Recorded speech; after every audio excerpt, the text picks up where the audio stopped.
তাই আজকে আমরা যে বিষয়টি আলোচনা করব সেটি হচ্ছে কিভাবে আমি আমার অন্তরটাকে সুস্থ রাখতে পারি, কিভাবে আমি আমার অন্তরটাকে সুস্থ রাখতে পারি। এই প্রচেষ্টা আমাকে করতে হবে, অন্যথায় আপনার আজ এই পার্থিব জীবনেও আপনার এই সম্পদ সন্তান সন্ততি কোনো কাজে আসবে না, আখিরাতে তো প্রশ্নই আসে না। এই জন্য অন্তরের সুস্থতার বিষয়টি আপনাকে প্রায়োরিটি দিতে হবে, প্রাধান্য দিতে হবে নিজের শারীরিক অঙ্গ প্রত্যঙ্গের সুস্থতার আগে। এর কারণ হচ্ছে আপনার যদি একটা হাত কাটা যায়, আপনার যদি একটা চোখ খুলে ফেলা যায়, মানে আপনার যদি একটা পা কাটা যায়, তাহলে কিন্তু আপনি জীবন যাপন করতে কোনো ধরনের বাধা, হয়তো একটু কষ্ট হবে, কিন্তু আপনার জীবন থেকে যাবে। কিন্তু যদি আপনার অন্তরটা পরিপূর্ণরূপে কোনো কারণে ব্লকড হয়ে যায়, যেমন হার্ট অ্যাটাক হয়, তাহলে কিন্তু আর বাঁচার সুযোগ থাকে না। ঠিক অনুরূপভাবে অন্তর যদি ব্লকড হয়ে যায়, অন্তর যদি কলুষিত হয়ে যায়, অন্তর যদি ব্যাধিগ্রস্ত হয়ে যায়, তাহলে এই অন্তর দিয়ে আপনি সত্যিকার আসল জিনিসটুকু উপলব্ধি করতে পারবেন না। ফলে এখানে আপনি যেই কাজগুলো করতে পারবেন না প্রথমে, সেই জিনিসগুলো আমি আপনাকে আপনি বুঝতে পারবেন যে কখন আপনার অন্তরটা অসুস্থ হয়ে যাচ্ছে। আপনি বুঝবেন কিভাবে এখন এমন একটা ব্যারোমিটার আবিষ্কার করব, এমন একটা মিটার দেব যে মিটার দিয়ে আপনি বুঝতে পারবেন যে হ্যাঁ, আমার অন্তর তো আসলেই এতদিন আমি মনে করেছিলাম আমি তো আলহামদুলিল্লাহ ডায়াবেটিস নেই, প্রেশার নেই, অন্য কোনো সমস্যা নেই, আমি তো অনেক সুস্থ মানুষ। কিন্তু অসুস্থতা কোথায় সেটা এতদিন পর্যন্ত ডায়াগনোসিস করতে পারিনি, সেটা বের করতে পারিনি। আজকে যে ব্যারোমিটার দেব আমরা, এর মাধ্যমে আপনি বুঝতে পারবেন যে আপনার আসলে অসুস্থতা আছে কি না। এক নম্বর হচ্ছে সেটা হলো, যদি আপনি হেদায়েতের বক্তব্য শোনার পরে, কোরআন এবং হাদিসের নির্দেশনা শোনার পরে আপনার কাছে সেটাকে কাবুল করতে, গ্রহণ করতে কোনো ধরনের প্রশ্নবিদ্ধ হয়, মনে হয় যে এটা কেমন কেমন লাগে, গ্রহণ করতে পারেন না, তাহলে বুঝতে হবে আপনার অন্তরের মধ্যে ব্যাধি আছে, ব্যাধিগ্রস্ত। অন্তরটা আপনার রোগাক্রান্ত, সুস্থ নয়। অসুস্থতা কোন পথ দিয়ে ঢুকেছে সেটা আমি বলবো, কোন কোন পথ দিয়ে অসুস্থতা ঢুকে একটু পরে বলবো। আপনার অন্তরে ব্যাধিগ্রস্ত, এটা বুঝবেন হেদায়েতের বক্তব্য, ওহীর বক্তব্য, সুন্নাহর বক্তব্য, নবী সাল্লাল্লাহু আলাইহি ওয়াসাল্লাম দেখানো কোরআন এবং হাদিসের নির্দেশনা যদি আপনি মেনে নিতে আপনার প্রশ্ন থেকে যায়, আপনি মেনে নিতে পারেন না, কেন অন্তরে যে মেনে নিতে পারেন না, তাহলে আপনি বুঝতে হবে যে আপনার অন্তর ব্যাধিগ্রস্ত। এই ব্যাধিগ্রস্ত অন্তরের একটা উদাহরণ আমি আপনাদেরকে দেব, আপনারা রাগ করবেন না। সেই উদাহরণটা হচ্ছে, এই অনেক ভাইকে দেখি যে এখান থেকে হেঁটে চলে যাচ্ছেন, ওই দিক থেকে হেঁটে চলে যাচ্ছেন। আমি প্রায় মসজিদের মধ্যে আসি, যখন দেখি হেঁটে চলে যাচ্ছেন কোন দিকে জানি, অনেক দূরে গিয়ে হয়তো মসজিদে সালাত আদায় করবেন। তার ধারণাটা কি? তিনি কি মনে করতেছেন এখানে মসজিদের মধ্যে যে সালাত হচ্ছে, এই সালাতের চেয়ে আরেক জায়গায় যে মসজিদে সালাত হচ্ছে সেটা অনেক উত্তম? সেখানে কি কোরআন এবং হাদিসের অনেক ভালো কোনো বক্তব্য দেওয়া হচ্ছে? আমার জানা নেই। যদি এখানে যে বক্তব্য দেওয়া হচ্ছে, কোরআন এবং হাদিসের সুন্নাহর যে বক্তব্য দেওয়া হচ্ছে, সেটি যদি, আমি তার সম্পর্কে মন্তব্য করছি না, কিন্তু খেয়াল রাখবেন, সেটা যদি গ্রহণ করতে তার মনের মধ্যে দ্বিধা থেকে যায়, প্রশ্ন থেকে যায়, তাহলে বুঝতে হবে তার অন্তর ব্যাধিগ্রস্ত। সেটা আমি কোনো সুনির্দিষ্ট ব্যক্তি সম্পর্কে বলছি না, তার অন্তরের মধ্যে ব্যাধি রয়েছে, এটা বুঝতে হবে। এবং তিনি হেদায়েতের পথ গ্রহণ করতে পারবেন না যতক্ষণ পর্যন্ত তার অন্তরে এই চিকিৎসা না হবে, ততক্ষণ পর্যন্ত হেদায়েতের এই পথ গ্রহণ করতে পারবেন না। ফলে আল্লাহ নবী সাল্লাল্লাহু আলাইহি ওয়াসাল্লামের কাছে থাকার পরেও, আল্লাহ নবী সাল্লাল্লাহু আলাইহি ওয়াসাল্লামের একেবারে ঘনিষ্ঠ হওয়ার পরেও আবু তালেবের অন্তরের ব্যাধির কারণে আবু তালেব কি করতে পারেন? এই হেদায়েত কবুল করতে পারেনি। দেখছেন অন্তরের ব্যাধিটা এত ভয়ঙ্কর, হেদায়েত আর গ্রহণ করতে পারেনি। এই জন্য অন্তরের ব্যাধি থাকলে এটা আপনাকে চিকিৎসা করতে হবে। প্রথম খেয়াল রাখতে হবে যে আপনার অন্তরের মধ্যে এই ব্যাধি আছে কিনা, আপনি এই মিটার দিয়ে দেখবেন। দুই নম্বর হচ্ছে আল্লাহ রাব্বুল আলামিনের কোরআন, আল্লাহ তাআলার জিকির এবং জান্নাত এবং জাহান্নাম, আল্লাহর আযাব এবং শাস্তি, আল্লাহর নিয়ামত, এই দুইয়ের মাধ্যমে যদি আপনার অন্তরের মধ্যে রাগবা এবং রাহবা, আপনার অন্তরের মধ্যে অনুরাগ এবং ভয় যদি তৈরি না হয়ে থাকে, তাহলে বুঝতে হবে আপনার অন্তর ব্যাধিগ্রস্ত, আপনার অন্তরের মধ্যে রোগ রয়ে গিয়েছে। কোন সন্দেহ? জাহান্নামের কথা শুনি আমরা, আমাদের অনেক ভাই যে হাসেন, কবর আযাবের কথা বলে তাতে হাসি আসে। বুঝতে হবে তার অন্তর ব্যতিগ্রস্ত। ফলে উম্মুল মুমিনিন আয়েশা রাদিয়াল্লাহু তাআলা আনহা থেকে বর্ণিত, তিনি বলেন, এক মহিলা সাহাবী আয়েশা রাদিয়াল্লাহু তাআলা আনহার কাছে আসলেন, এসে বললেন, মা, আমি কেন জানি উপলব্ধি করতেছি, কেন জানি আমি বুঝতে পারতেছি যে আমার অন্তরটা শক্ত হয়ে গিয়েছে।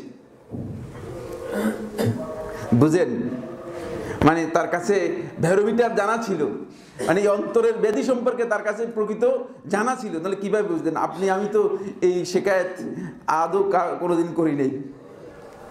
আমরা তো কারো কাছে যাই বলি না যে ভাই অথবা সাইফুল্লাহ ভাই আমার অন্তরটা শক্ত হয়ে যাচ্ছে, এটা কিন্তু বলিনি।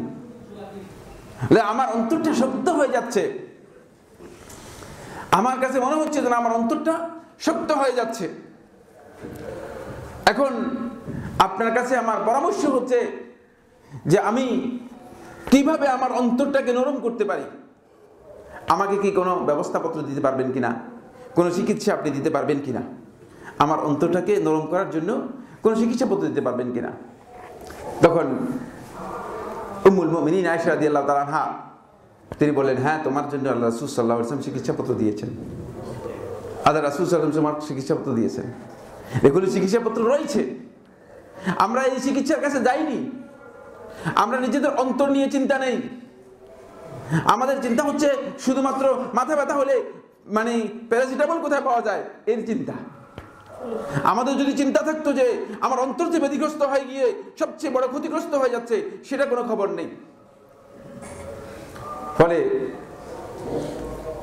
এই মহিলাকে উম্মুল মুমিনিন আয়েশা রাদিয়াল্লাহু তাআলা আনহা একটা ব্যবস্থাপত্র দিয়ে দিলেন।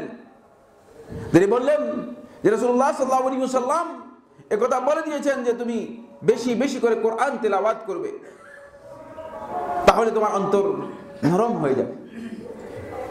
তিনি কিছুদিন পর আয়েশা রাদিয়াল্লাহু তাআলার কাছে আসলেন, এসে বললেন, মা, আপনার কৃতজ্ঞতা, আপনার শুকরিয়া, আমি আমার অন্তরকে এখন পাচ্ছি যে আমার অন্তর নরম হয়ে গিয়েছে। বুঝতে পেরেছেন? আমরা এই চিকিৎসাপত্র জানি না। আল্লাহ রাসূল সাল্লাল্লাহু আলাইহি ওয়াসাল্লাম হাদিসের মধ্যে অনেকগুলো চিকিৎসাপত্র দিয়েছেন। চেষ্টা করবো আমরা সময়ের আলোকে হয়তো কিছু কথা আপনাদের সামনে পেশ করার জন্য, যদি সুযোগ থাকে। আমি যে পয়েন্টে আলোচনা করতেছিলাম সেটা হলো দ্বিতীয় নম্বর পয়েন্টে আমাদের জানতে হবে যে এই ধরনের অবস্থা যদি আপনার তৈরি হয়ে থাকে, আখিরাতের কথা যখন আপনি শুনেন, জাহান্নামের কথা শুনেন, ভয় নেই, তাহলে বুঝতে হবে যে অন্তর ব্যতিগ্রস্ত। এই অন্তর মধ্যে রোগ আছে, এই অন্তর মধ্যে রোগ আছে। 3 নম্বর হচ্ছে আমাদের সম্পদ, ভয়ঙ্কর একটা রোগ। এই জন্য আল্লাহ রাব্বুল আলামিন কোরআনে কারীমের মধ্যে যত জায়গায় আপনি দেখবেন সম্পদের কথা মানুষ এর দিকে সম্পর্কিত করেছেন, সব জায়গায় আল্লাহ রাব্বুল আলামিন এই কথা বলে দিয়েছেন। তো আমাদের বেশি চাহিদা হচ্ছে কিভাবে আমরা সম্পদকে একত্রিত করব, কিভাবে জমা করব। এটা হলো মানুষের প্রবৃত্তি, মানুষের কামনা বাসনা, মানুষের খাহেশ। মানুষ কিভাবে সম্পদকে একত্রিত করবে?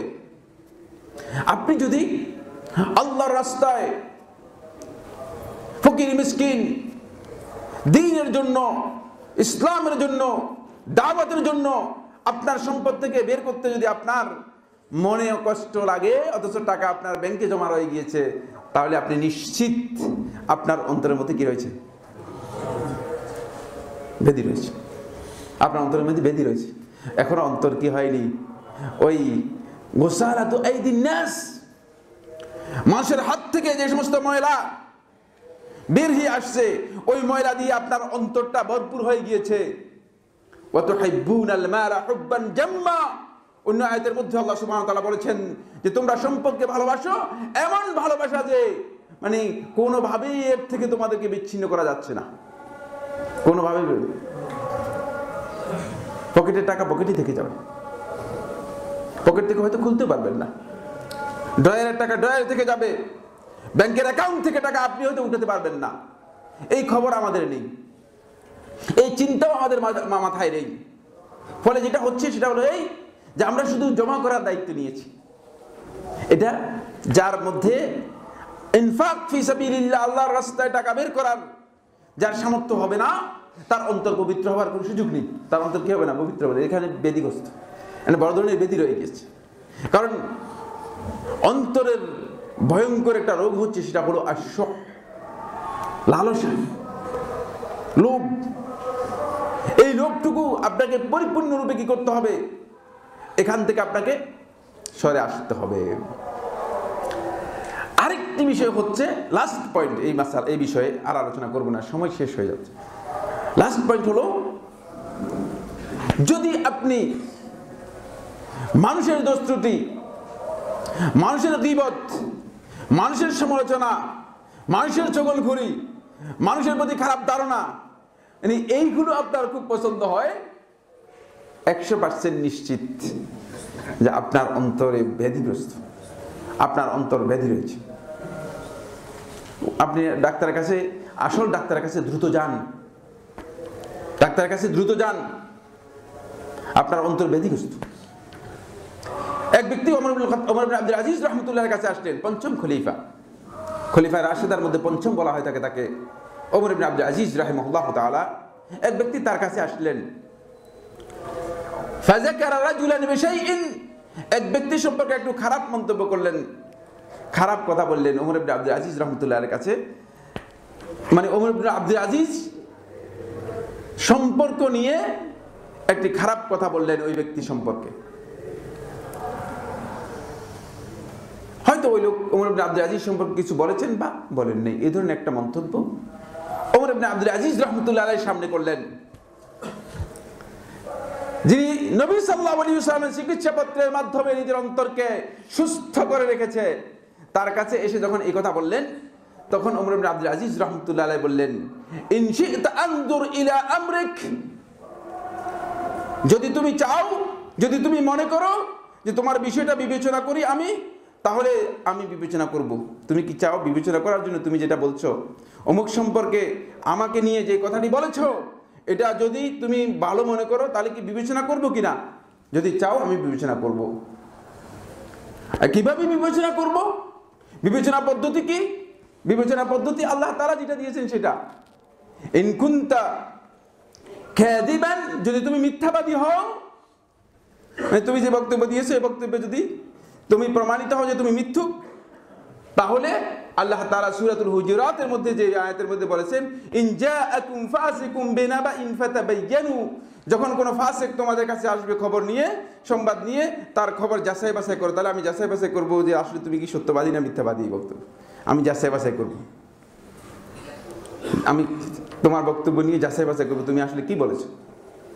ওয়া ইন কুনতা সাদিকান, আর যদি তুমি সত্যবাদী হও, তাহলে আল্লাহ সুবহানাহু ওয়া তাআলা সূরাতুল কালামের মধ্যে, সূরাতুল কালামের 21 নম্বর আয়াতের মধ্যে বলেছেন, হাম্মাজিন মাশশাইন বিনামিম, যে তোমরা মানুষদেরকে ইঙ্গিত দাও এবং মানুষের মধ্যে চগলখড়ি নিয়ে বেড়াও, তাহলে তুমি এই আয়াতের মধ্যে অন্তর্ভুক্ত হবে। তাহলে তোমার ব্যাপারে আমি সিদ্ধান্ত নিব, তোমাকে শাস্তি দেওয়ার বিধান আমি তালাশ করে বের করব। ওয়া ইন কুনতা তুরিদ আন আ'ফু, আর যদি তুমি মনে করো যে আমি তোমাকে ক্ষমা করে দিব, তাহলে তুমি বলতে পারো তোমাকে আমি ক্ষমা করে দিব। কালা ইয়া আমিরাল মুমিনিন আল আফ, তখন লোকটা বললে, আমিরুল মুমিনিন ক্ষমা করে দেন, দরকার নেই। আর যাদের অন্তরের মধ্যে সুস্থতা রয়েছে, তাদের সামনে কোনো ব্যক্তি এসে গীবত করতে পারবে না, তাদের সামনে কোনো ব্যক্তি এসে চগলখড়ি করতে পারবে না, তাদের সামনে কোনো ব্যক্তি এসে আরেকজন সম্পর্কে কুমন্তব্য করতে পারবে না, তাদের সাথে কোনো ব্যক্তি এসে তাদের অন্য ভাইদের দোষ ত্রুটি বিচ্ছুতি এগুলো নিয়ে ঘাটাঘাটি করতে পারবে না। বুঝতে পেরেছেন? অন্তরের সুস্থতাটি এত গুরুত্বপূর্ণ বিষয়। যদি আমার সামনে এসে এই ধরনের কাজ করতে পারে, আর আমিও মানে এর সাথে তাল দিই, এর সাথে মিশে যাই, যেমন আমাদের মধ্যে যখন চগলখড়ি শুরু হয়, যখন গীবত শুরু হয়, তখন দেখা যায় যে আমরা পরস্পরকে তাল দেওয়া শুরু করি। বিশেষ করে ভদ্র মহিলাদের মধ্যে, মহিলাদের জন্য এই জন্য বলছি যে মানে মহিলাদের অন্য কোনো টেনশন নেই, দুনিয়াবি টেনশন কম হওয়ার কারণে, দুনিয়ার কাজের টেনশন না থাকার কারণে দুনিয়া নিয়ে তাদের তেমন টেনশন নেই, ফলে তারা মানুষদের নিয়ে টেনশন বেশি, তাদের গীবতের চর্চাটা বেশি হয় থাকে। আল্লাহ তাআলা আমাদের সবাইকে ক্ষমা করুন, যাতে করে আমরা মহিলা হোক পুরুষ হোক, আল্লাহ রাব্বুল আলামিনের এই অপরাধ থেকে, আল্লাহ রাব্বুল আলামিনের নিষিদ্ধ কর্ম থেকে নিজেদেরকে পরহেজ করতে পারি, নিজেদেরকে বাঁচাতে পারি। আমার বন্ধুগণ, বলছিলাম এই ক্ষেত্রে কোনোভাবেই যদি আপনার অন্তর সেখানে সায় দেয় যে হ্যাঁ এই কাজ আমি করতে পারবো বা আমি করব, তাহলে বুঝতে হবে যে এই অন্তরের মধ্যে বেদি রয়েছে। এবার আসুন হাদিস রাসূলুল্লাহ সাল্লাল্লাহু আলাইহি ওয়াসাল্লাম কি বলেন একটু শুনে নিই। এই হাদিসটি আমি আপনাদের সামনে পড়েছি। আব্দুল্লাহ ইবনে আমর ইবনে আস রাদিয়াল্লাহু তাআলা আনহুমা তিনি বর্ণনা করেন, তিনি বলেন রাসূলুল্লাহ সাল্লাল্লাহু আলাইহি ওয়াসাল্লামকে প্রশ্ন করা হলো, জিজ্ঞেস করা হলো, কিলা রাসূলুল্লাহ সাল্লাল্লাহু আলাইহি ওয়াসাল্লাম, রাসূলুল্লাহ সাল্লাল্লাহু আলাইহি ওয়াসাল্লামকে প্রশ্ন করা হলো, জিজ্ঞেস করা হলো, আইয়ুন নাসি আফদাল, মানুষদের মধ্যে কে সবচেয়ে শ্রেষ্ঠ মানুষ? বোঝা গেল যে আপনি যদি মানুষদের মধ্যে সবচেয়ে বড় বুজুর্গ, সবচেয়ে বড় সম্মানিত, সবচেয়ে বড় শ্রেষ্ঠত্বের মানে উত্তীর্ণ হতে চান, তাহলে আল্লাহ রাসূল সাল্লাল্লাহু আলাইহি ওয়াসাল্লামের এই বক্তব্য আপনাকে কি করতে হবে? জানতে হবে। আর কে আছে এমন যিনি শ্রেষ্ঠ হতে চান না? আমার তো বিশ্বাস সবাই এই কামনা করা উচিত যে আমি মানুষদের মধ্যে শ্রেষ্ঠ মানুষ এর কি বৈশিষ্ট্য আছে একটু জেনে নিই, তাহলে আমি অন্ততপক্ষে এটা ক্লারিফাই করতে পারবো, আমি এতটুকু বুঝতে পারবো যে আদৌ মানুষদের মধ্যে শ্রেষ্ঠ হওয়ার জন্য যে বৈশিষ্ট্যগুলো আমার মধ্যে থাকা দরকার ছিল সেগুলোর কিছু আছে কিনা আমার মধ্যে। তাই আল্লাহ রাসূল সাল্লাল্লাহু আলাইহি ওয়াসাল্লামকে প্রশ্ন করা হলো, আইয়ুন নাসি আফদাল, মানুষদের মধ্যে শ্রেষ্ঠ কে?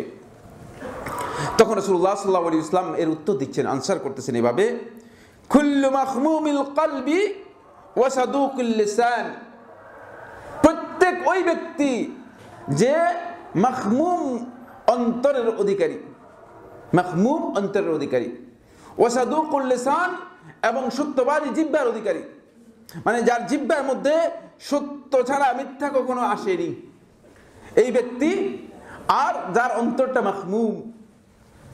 সাহাবায়ে কেরাম প্রশ্ন করলেন, যখন রাসূলুল্লাহ সাল্লাল্লাহু আলাইহি ওয়াসাল্লাম এই ব্যাখ্যা দিলেন, ওই যে মাখমুম শব্দটা আমি বললাম না, অনুবাদ করলাম, এখন আপনারা প্রশ্ন করতে পারেন যে সাইফুল্লাহ ভাই মাখমুম অন্তরের অধিকারী কি? ঠিক সাহাবায়ে কেরামদের কাছে এই মাখমুম শব্দটা অপরিচিত হয়ে গেল, আননোন হয়ে গেল। ক্বালু ইয়া রাসূলুল্লাহ, সাহাবায়ে কেরাম প্রশ্ন করলেন, হে আল্লাহর রাসূল সাল্লাল্লাহু আলাইহি ওয়াসাল্লাম, সাদুকুল লিসান না'রিফুহু, সত্যবাদী জিহ্বা এটা আমরা চিনতে পেরেছি, জানতে পেরেছি, অর্থাৎ যার জিহ্বায় কখনো সত্য ছাড়া মিথ্যা কখনো আসে নাই, এটা আমরা বুঝতে পেরেছি, সত্যবাদী ব্যক্তির পরিচয় আমরা জানি। ফামা মাখমুমুল কলব, কিন্তু মাখমুমুল কলব, মাখমুম অন্তরের অধিকারী এই ব্যক্তি আবার কে? এর পরিচয়টা একটু বলবেন কি? তখন আল্লাহ রাসূল সাল্লাল্লাহু আলাইহি ওয়াসাল্লাম এই মাখমুমুল কলব কে, মাখমুম অন্তরের অধিকারী, তার পরিচয় করে দিচ্ছেন। কাল, তিনি বলেন, হুয়াত তাকিয়ুন নাকি, এর বৈশিষ্ট্য হচ্ছে দুটি। আত-তাকিয়ুন নাকি, একটা হচ্ছে তাকি, যে সত্যিকার আল্লাহ রাব্বুল আলামিনকে ভয় করতে পেরেছে, সত্যিকার তার অন্তরের মধ্যে আল্লাহ রাব্বুল আলামিনের তাকওয়াকে ইনস্টল করতে পেরেছে, আল্লাহ রাব্বুল আলামিনের তাকওয়াকে স্থাপন করতে পেরেছে, সেই হচ্ছে এক নম্বর পয়েন্ট, এক নম্বর বৈশিষ্ট্য। দ্বিতীয় হচ্ছে আন-নাকি, যে নিজের অন্তরটাকে পরিপূর্ণরূপে পরিষ্কার করতে পেরেছে, পবিত্র করতে পেরেছে, সুস্থ করতে পেরেছে। এবার রাসূলুল্লাহ সাল্লাল্লাহু আলাইহি ওয়াসাল্লাম আত-তাকি শব্দটা সাহাবায়ে কেরামদের কাছে, যেহেতু তাকওয়া ইসলামের মৌলিক একটি বৈশিষ্ট্য, তাকওয়া ইসলামের একটা মৌলিক পরিভাষা, সাহাবায়ে কেরামদের কাছে তাকওয়ার বিষয়টি পরিচিত ছিল, ফলে নাকি, নাকাউল কলব, অন্তরের যে পরিচ্ছন্নতা, এটা সাহাবায়ে কেরামদের কাছে একেবারে করে ক্লিয়ার হয়নি। যেমন আপনাকে যদি বলি একটা সাদা কাপড়ের মধ্যে ময়লা থাকলে আপনি বলবেন যে এটা কি পরিচ্ছন্ন কাপড়, তখন আপনি কি বলবেন? বলছেন না, এটা পরিচ্ছন্ন কাপড় নয়। এর অর্থ কি? ময়লা দেখা যাচ্ছে, যেহেতু পরিষ্কার করা হয় নাই। এখন অন্তরকে পরিষ্কার করবেন কি কি থেকে? আর নাকি, অন্তরের পরিচ্ছন্নতা কি কি কাজ থেকে, সেটাকে আল্লাহ নবী সাল্লাল্লাহু আলাইহি ওয়াসাল্লাম এরপরে এই হাদিসের মধ্যে রাসূলুল্লাহ সাল্লাল্লাহু আলাইহি ওয়াসাল্লাম বর্ণনা করেছেন, চারটি জিনিস থেকে অন্তরকে পরিচ্ছন্ন করলে অন্তর পরিষ্কার হয়। যেমন আপনি নাজাসাত দূর করার জন্য পানি দিয়ে যখন ধোয়ার পরে নাজাসাত যদি দূর হয়ে যায় তখন এটা পবিত্র হয়ে যায়, ঠিক অন্তরকে এই চারটি জিনিস থেকে পরিপূর্ণরূপে পরিষ্কার করতে পারলে তাহলে আপনার অন্তর সুস্থ হয়ে যাবে, অন্তরের পরিচ্ছন্নতা এসে যাবে, অন্তর অপরিচ্ছন্ন থাকবে না। এক, লা ইসমা ফিহি, যে অন্তরের মধ্যে কোনো ধরনের গুনার অবকাশ থাকবে না, গুনাহ থাকবে না।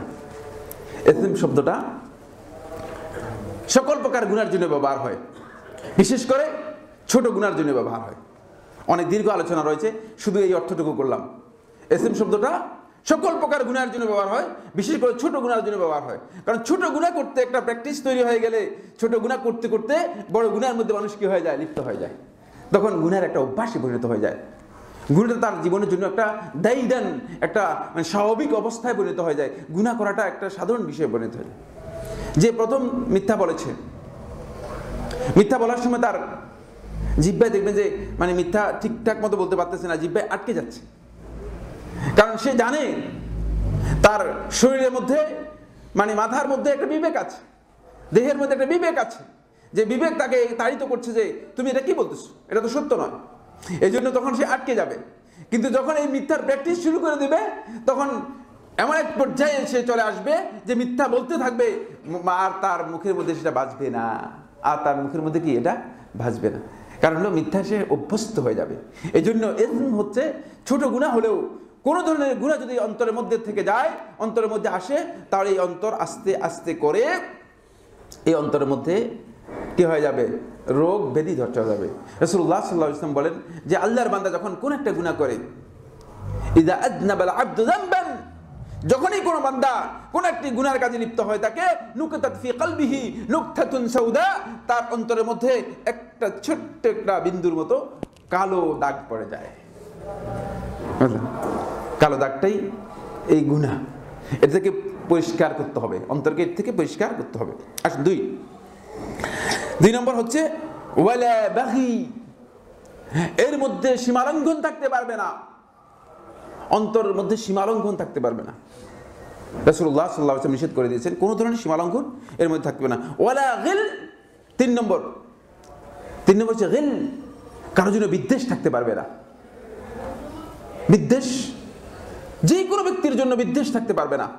অন্তরের মধ্যে আপনার বিদ্বেষ থেকে যাবে তো আপনি শেষ পর্যন্ত পরিচ্ছন্ন অন্তরে উপস্থিত হতে পারবেন না। ফলে মানুষদের অন্তরের মধ্যে স্বাভাবিকভাবে যেই বিদ্বেষগুলো রয়ে গেছে, এই বিদ্বেষ মুক্ত আপনার অন্তর করতে হবে। আপনি দেখা যায় যে আমরা অনেকেই মানে বিদ্বেষ নিয়ে, 100 লোকের বিদ্বেষ নিয়ে মানে আপনি দৌড়াচ্ছেন, আপনি চলতেছেন, আপনার জানা নেই যে আপনি কত বেশি ক্ষতিগ্রস্ত। কারণ 100 লোকের বোঝা যদি আপনার মাথার উপর তুলে দেওয়া হতো, তারা মানে এই বিদ্বেষগুলোকে সবগুলোকে বোঝা আকারে যদি আপনার মাথার উপর তুলে দেওয়া হতো, আর আপনি যদি এগুলো নিয়ে বেড়াতেন, তাহলে আপনি কিন্তু বেড়াতে পারতেন না।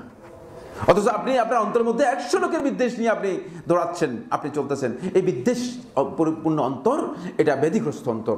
বিদ্বেষ থেকে কি করতে হবে, বেরিয়ে আসতে হবে। ফলে আল্লাহ রাব্বুল আলামিন জান্নাতে যখন জান্নাতীদেরকে প্রবেশ করাবেন, তখন সকল প্রকার অন্তরের বিদ্বেষ তাদের অন্তর থেকে পরিষ্কার করে দিবেন। ওয়ানাজা'না মা ফি সুদুরিহিম মিন গিল, আল্লাহ সুবহানাহু ওয়া তাআলা ইরশাদ করতেছেন ওয়ানাজা'না মা ফি সুদুরিহিম মিন গিল, তাদের অন্তরের মধ্যে যত বিদ্বেষ রয়েছে সবগুলো তাদের অন্তর থেকে খুলে নিব, তারপর তাদেরকে জান্নাতের মধ্যে প্রবেশ করাবো। কারণ এখন আপনি এই যে প্রশ্নগুলো আমাদের কাছে আসে যে অমুককে কিভাবে, অমুককে কিভাবে, অমুককে কিভাবে, জান্নাতের মধ্যে অমুককে এটা দেওয়া হবে কেন, মহিলারা প্রশ্ন করে জান্নাতের মধ্যে পুরুষদেরকে হুর দিবে, আমাদেরকে কি দিবে, সব বিদ্বেষপূর্ণ প্রশ্ন। কথা কি বুঝতে পেরেছে কিনা? মানে এগুলো আল্লাহ তাআলার প্রশ্নের সাথে আল্লাহ রাব্বুল আলামিন ওপেন করে দিয়েছেন। জান্নাতের নিয়ামত আল্লাহর বান্দাদের জন্য, আল্লাহর বান্দীদের জন্য একেবারে ওপেন করে দেওয়া হয়েছে। এই সমস্ত প্রশ্ন আর সেখানে আসবেই না, কারণ সেখানে কোনো ধরনের তাকলিফই নেই, শরীয়তের কোনো বিধান নেই, শরীয়তের বিধান সেখানে প্রযোজ্যই হবে না। এই প্রশ্নগুলো সবগুলো ওই বিদ্বেষ, অন্তরের মধ্যে বিদ্বেষ, অন্তরের মধ্যে সংকীর্ণতা যে রয়েছে, ওই সংকীর্ণতা, এই সংকীর্ণতা আল্লাহ রাব্বুল আলামিন জান্নাতে প্রবেশ করানোর আগে আল্লাহ সুবহানাহু ওয়া তাআলা এগুলো থেকে কি করবেন, সমস্ত মানুষদেরকে মুক্ত করে দেবেন। এরপরে ওয়ালা হিকদ, 4 নম্বর পয়েন্ট, ওয়ালা হিকদ, কোন ধরনের প্রতিহিংসা। হিকদ বলা হয় থাকে প্রতিহিংসাকে, আর হাসাদ হচ্ছে হিংসা, বুঝলেন? হাসাদ এর হাসাদকে অন্তর্ভুক্ত করে। হিংসা এবং প্রতিহিংসা দুটোই ভয়ঙ্কর রোগ। হিংসা সম্পর্কে আমার মনে হয় এখানে অথবা অন্য কোথাও আমি আলোচনা করেছি, দীর্ঘ একটি আলোচনা করেছি। এটি এমন একটা আগুন, যে আগুন দিয়ে পরিবার ধ্বংস হয়ে যায়, যে আগুন দিয়ে সমাজ ধ্বংস হয়ে যায়, যে আগুন দিয়ে রাষ্ট্র ধ্বংস হয়ে যায়। এই ধরনের একটা আগুন, ভয়ঙ্কর আগুন হিংসা। আর এই হিংসার মানে রিয়েক্ট হচ্ছে, সেটা হলো প্রতিহিংসা। এই প্রতিহিংসা আমাদের অন্তরের মধ্যে যদি থেকে যায়, আমার বন্ধুগণ, তাহলে এই অন্তর কি হবে না, কোনোদিন পরিচ্ছন্ন হবে না। ফলে আল্লাহ রাসূল সাল্লাল্লাহু আলাইহি ওয়াসাল্লামের এই হাদিসটি ইমাম তিরমিজি রাহমাতুল্লাহ সুনানের মধ্যে বর্ণনা করেছেন। আব্দুল্লাহ ইবনে মাসউদ রাদিয়াল্লাহু আনহু থেকে তিনি বলেন, রাসূলুল্লাহ সাল্লাল্লাহু আলাইহি ওয়াসাল্লাম ইরশাদ করেছেন, লা ইউবাল্লিগুনি আহাদুন আন আহাদিন মিন আসহাবি শাইআ তোমাদের মধ্যে কেউ যেন আমার কোনো সাহাবীর ব্যাপারে আমার কাছে এসে কোনো মন্তব্য, কোনো কথা, কোনো বিষয় সম্পর্কে যেন না বলে। লা ইউবাল্লিগুনি আহাদুন, কেউ যেন না আসে কথা নিয়ে, আন আহাদিন মিন আসহাবি শাইআন, আমার সাহাবীদের মধ্যে কারো কাছে কারো বক্তব্য নিয়ে, কারো কথা নিয়ে, যে আমার সাহাবী সম্পর্কে কোনো মন্তব্য নিয়ে আমার কাছে তোমাদের মধ্যে যেন কেউ না আসে। ফাইন্নী উহিব্বু আন আখরুজা ইলাইহিম, কারণ আমি পছন্দ করি, আমি ভালোবাসি, আমি তাদের কাছে, তোমাদের কাছে উপস্থিত হতে চাই এমন অবস্থায়, ও আনা সালিমুল কলব, যে আমার অন্তরটা পরিষ্কার পরিচ্ছন্ন এবং সুস্থ অন্তরে, কারো ব্যাপারে কোনো অন্তরের মধ্যে খারাপ কোনো ধারণা নেই, এ ধরনের অবস্থা নিয়ে আমি ফিরে আসতে চাই। সময় শেষ হয়ে গিয়েছে, এই জন্য শুধুমাত্র কারণগুলো বলে দিব। যে কারণের মাধ্যমে যেভাবে আপনি আপনার অন্তরটাকে সুস্থ এবং পরিচ্ছন্ন রাখতে পারবেন, সুস্থ এবং পরিচ্ছন্ন রাখতে পারবেন। 1 নম্বর পয়েন্ট হচ্ছে আত-তাআল্লুকু বিল্লাহ, আপনার অন্তরকে আল্লাহ রাব্বুল আলামিনের সাথে, আল্লাহ তাআলার আনুগত্যের সাথে, আল্লাহ রাব্বুল আলামিনের ইবাদতের সাথে আপনার অন্তরটাকে সম্পৃক্ত করে নিতে হবে, অন্য কিছুর সাথে নয়। অন্য সব কিছুর থেকে তাআল্লুকটা আস্তে আস্তে করে কমায় দিতে হবে। এত সোশ্যাল ব্যস্ততার দরকার নেই, এত ফেসবুকের দরকার নেই, এত টুইটারের দরকার নেই। সারা পৃথিবীর সমস্ত মানুষের দায়িত্ব আপনাকে জিজ্ঞেস করা হবে না, কবরেও জিজ্ঞেস করা হবে না, মাহশরেও জিজ্ঞেস করা হবে না। আমার কাছে অনেকে আসেন, সাইফুল্লাহ ভাই সৌদি আরব সম্পর্কে মন্তব্য কি, ইরান সম্পর্কে মন্তব্য কি, ইসরায়েল সম্পর্কে মন্তব্য কি? আরে বাবা রে, তোমার এত হেডেক কেন? নিজের ব্যাপারে কিছুই জানলে না, নিজের অন্তরটা শুদ্ধ করতে পারলে না আজ পর্যন্ত। তুমি অমুক সম্পর্কে মন্তব্য কি, তুমুক সম্পর্কে মন্তব্য কি? তোমাকে কে এই দায়িত্ব দিয়েছে? এগুলো ভুল কাজ, এগুলো বিভ্রান্তি। এই আমাদের এই বিভিন্ন খবর পত্রিকা, মিডিয়া, এগুলোর মাধ্যমে আমরা সবচেয়ে বেশি ক্ষতিগ্রস্ত হয়ে যাচ্ছি। এগুলো শয়তানের পথের দিকে আমাদেরকে দ্রুত নিয়ে যাচ্ছে। ফলে আমি এমন কাজে ব্যস্ত হয়ে যাচ্ছি, যে কাজে আমি তাআল্লুক বিল্লাহ, আল্লাহর সাথে নিজের যে সম্পর্ক সৃষ্টি করার কথা ছিল, সেই সম্পর্ক থেকে আমি আস্তে আস্তে করে দূরে সরে যাচ্ছি। আমার খবরই নেই। এত কিছুর সাথে আপনি সম্পৃক্ত হয়ে যাবেন কিভাবে? আপনার অন্তর তো একটা। আপনার যদি 100 লক্ষ অন্তর দেহের মধ্যে থাকতো, তাহলে আপনি বিভিন্ন কিছুর জন্য কি করতেন, ভাগ করতে করতে দিতে পারতেন। কিন্তু আপনি সকলের জন্য দিতে পারবেন না। সুতরাং তাআল্লুক বিল্লাহ, আল্লাহর সাথে সম্পর্ক ঠিক রাখতে হবে, অন্যথায় আপনি অন্তরকে শুদ্ধ করতে পারবেন না, অন্তরকে পরিচ্ছন্ন করতে পারবেন না। 2 নম্বর বিষয় হচ্ছে ইফশাউস সালামি বাইনাল মুসলিমিন, মুসলিমদের মাঝে সালামের প্রচলন প্রসার ঘটানো হতে হবে। মুসলিম আশ্চর্যের বিষয়, মসজিদ থেকে বের হয়ে তাকায় চলেছে। ইসলামই বুঝি নেই, ইসলামের বিধানই আমরা বুঝতে পারিনি। ইসলাম আমাদেরকে এই শিক্ষা দেয় নেই। আমরা সালাম দিব, এই কাজ আমাদেরকে ইসলাম শিখাই নেই। ফলে আমাদের মধ্যে ভালোবাসা তৈরি হওয়ার জন্য আল্লাহ নবী সাল্লাল্লাহু আলাইহি ওয়াসাল্লাম এগুলো দীর্ঘ আলোচনা, সবগুলো দলিল রয়েছে, কিন্তু সময়ের কারণে আমরা সেই দলিল দিতে পারছি না। ফলে আল্লাহ নবী সাল্লাল্লাহু আলাইহি ওয়াসাল্লাম ভালোবাসা তৈরি করার জন্য আমাদেরকে মৌলিক যে নির্দেশনা দিয়েছেন, তার মধ্যে একটা হচ্ছে আপনি দেখবেন তো আপনার ভাইয়ের জন্য আপনি সালাম দিবেন। আপনি দেখেন না, কয়েকদিন একটু প্র্যাকটিস করে দেখবেন যে কিভাবে আপনাদের অন্তরগুলো পরিচ্ছন্ন হয়ে যায়, সুন্দর অন্তর পরিণত হয়ে যায়। আর সালাম দিবেন না তো আপনি দেখা হলেও মনে হয় যেন তার সাথে দেখা হয়নি, আপনার মনে হয় যেন আপনার সাথে দেখা হয়নি। ওটা আপনার একটা হক।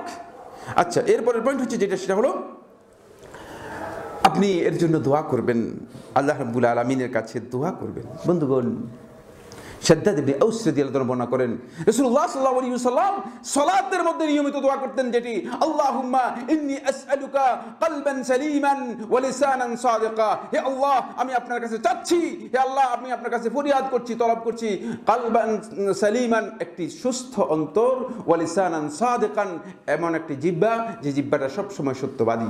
নবী সাল্লাল্লাহু আলাইহি ওয়াসাল্লাম সালাতের মধ্যে দোয়া করতেন। সালাতের দোয়াই তো নেই আমাদের, দোয়া করার সুযোগই নেই। ইমাম সাহেব সালাত আদায় করেন, সূরা ফাতিহা পড়ার সুযোগ নেই। আমার কাছে অনেকেই প্রশ্ন করেন যে আমরা সূরা ফাতিহা পড়তে পারি না, তো ইমাম সাহেব সূরা ফাতিহা পড়লেন কিভাবে? আপনি পড়তে পারেন না, ইমাম সাহেব পড়লেন কিভাবে? বলে যে আমরা ইমাম সাহেবকে, এক বন্ধু আমাকে বলেন যে আমরা ইমাম সাহেবকে জিজ্ঞেস করলাম, ইমাম সাহেব, না আমরা তো সূরা ফাতিহা পড়তে পারি না, আপনি সূরা ফাতিহা পড়লেন কিভাবে? বলে যে সূরা ফাতিহা না পড়লেও চলে। ইসলামকে তালাউব, তামাশায় পরিণত করা হয়েছে, ইসলামের বিধানকে তামাশায় পরিণত করা হয়েছে। মনের মন যেভাবে চাচ্ছে, মন ঘোড়া চিন্তার মাধ্যমে ইসলামকে সাজানো হয়েছে। আমার বন্ধুগণ, ফলে এই ধরনের বক্তব্য দেওয়া হচ্ছে। রাসূলুল্লাহ সাল্লাল্লাহু আলাইহি ওয়াসাল্লাম সালাতের মধ্যে দোয়া করতেন। রাসূলুল্লাহ সাল্লাল্লাহু আলাইহি ওয়াসাল্লাম আল্লাহ রাব্বুল আলামিনের কাছে এই দোয়া করতেন যে আল্লাহুম্মা সাব্বিত কলবি আলা তাআতিক, হে আল্লাহ আমার অন্তরটাকে আপনি আপনার আনুগত্যের উপর কি করেন, দৃঢ় করেন। আল্লাহ রাসূল সাল্লাল্লাহু আলাইহি ওয়াসাল্লাম দোয়া করতেন। আমরা তো এই দোয়া আমাদের খবরই নেই, এই ধরনের দোয়া আমরা করি না। এরপরের মাসআলাটি খুবই গুরুত্বপূর্ণ, সেটা হচ্ছে ইখরাজুল মাল। আপনার টাকা এগুলো জমা করে লাভ হবে না, এগুলো বের করতে হবে। যদি নিজে বের না করেন তাহলে আপনার কাছ থেকে বের হয়ে যাবে, আপনার অনিচ্ছায় বেরিয়ে যাবে, আপনি এগুলোর মালিক থাকবেন না।